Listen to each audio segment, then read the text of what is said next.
He was just 19, a small town lad, when he first came to Bombay for his family business. He hadn't seen anything like it before. I was immediately inspired, and the dream stayed with me, and I really strive for it. Our family business was a scrap business, also cable business. We used to collect scrap from the cable company and always used to think to have a cable company established for ourselves. When I set up a cable company, I realized the cable business is not that profitable. The biggest thing is copper and aluminum, which was their raw material. And it was amazing when I saw that the most of this business was in hand of the government. It was very difficult a private player to come in this business because of the financing, licensing, and so on. But we could make our headway, set up the first copper smelter in India in private sector in Tuticorin.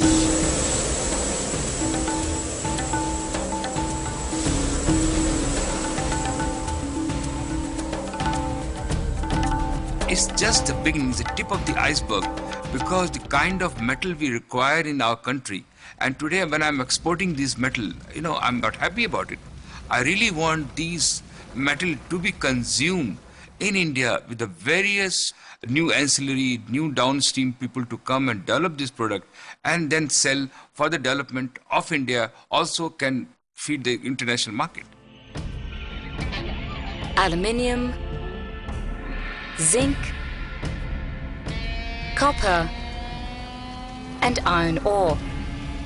Key commodities in a flourishing economy. The source of the Vedanta Group's unprecedented growth as a private sector company. 5, 4, 3, 2, 1.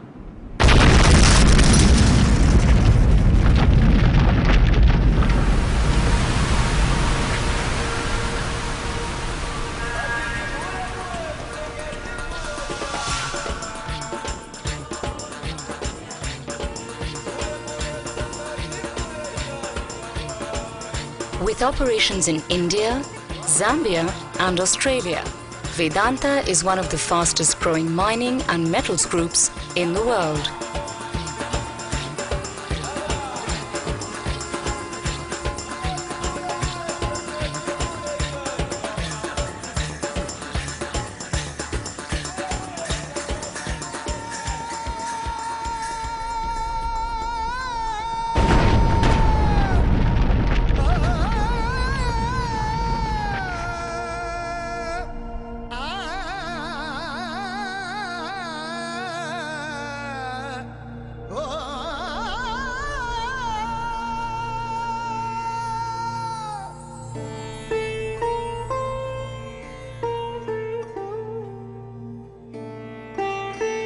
Establishing these businesses, the biggest constraint was the capital.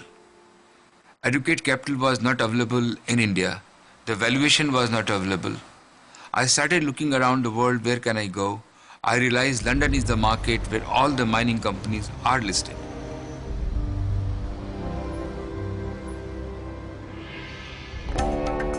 In London, in the winter of 2003, a revolutionary idea finally crystallized.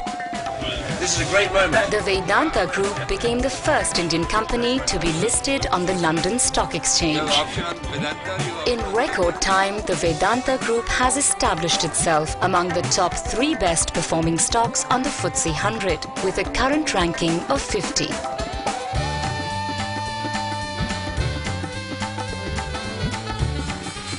In June 2007, Vedanta again broke new ground.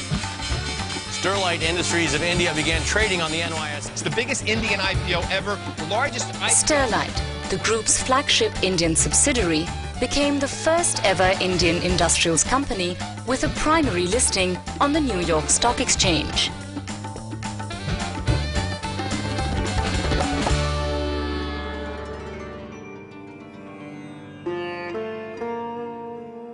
Balco was the first privatization out of India. Big move. Everybody has the perception that we will strip the asset, we will retrench the people, and there was a hue and cry. Sterlite's successful bid, Balco, was India's first privatization, and the spectacular turnaround of the company is now a case study in universities across the world. You must realize what is Balco today. What we did, we definitely cut the cost. We want the efficiency. But we increased the production. We made the plant 4 times bigger. What has happened, the sea change, the people of Balco, also the surrounding people, they own this plant, and that has given us a tremendous edge. Today, I'm very proudly say we are one of the largest producer of aluminium in India. Another sterling example of Vedanta's unique ability to turn a company around is Hindustan Zinc. With fully integrated operations, it is India's largest producer of zinc, commanding a market share of around 75%.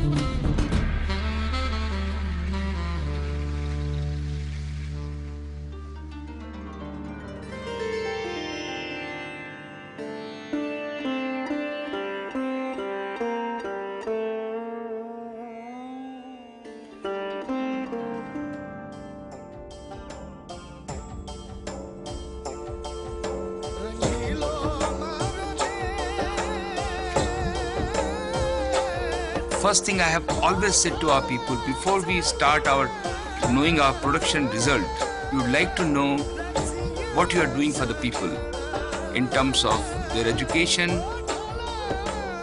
in terms of their health, in terms of their livelihood. These are very, very important for me.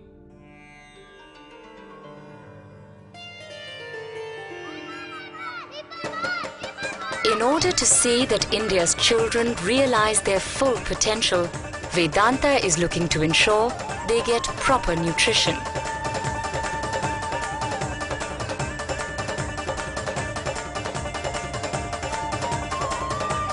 Hindustan Zinc alone works with the government in 3 districts, feeding daily over 100,000 children.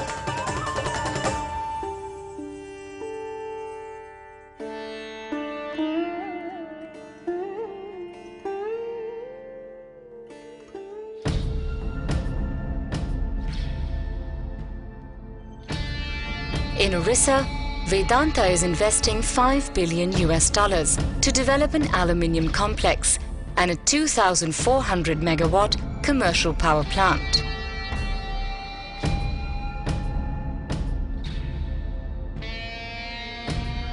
When finished, it will place Vedanta among the top 10 integrated producers of aluminium in the world. Orissa has a tremendous potential for development. Last 20 years, nothing has happened. What we did in these areas, we have created home for them, which they can't imagine. We have given them school, we have given them technical institute, balwadis, we have created roads for them, we have created bridges for them. I think this is the phenomenal satisfaction I had.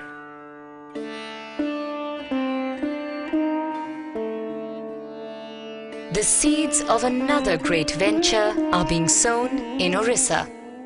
When I used to go US and drive through the Harvard, Yale, I always thought, why can't we have this university in India?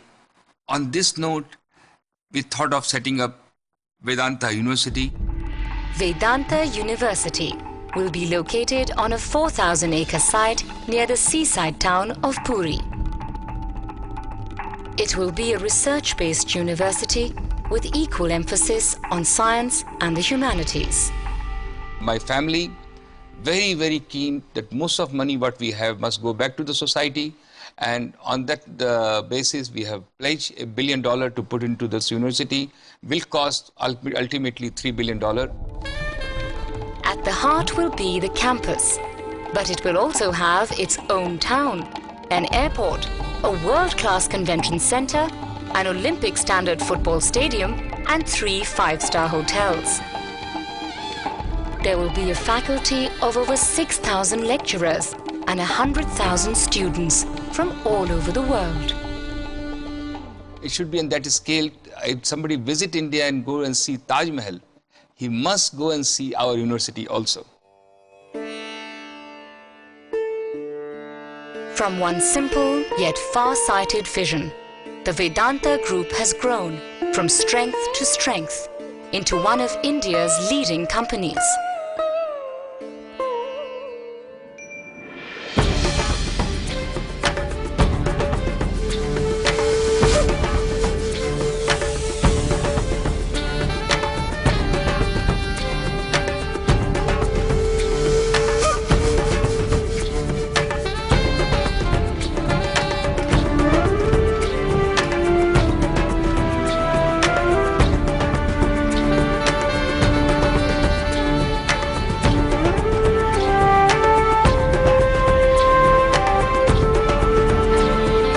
Vedanta's vision is to continue to grow rapidly. With far-flung roots and ever-expanding branches, Vedanta, like the banyan tree, will continue to spread its canopy far and wide, providing knowledge and inspiration to those with vision. Spawning an ecosystem of entrepreneurs and creating partnerships in prosperity.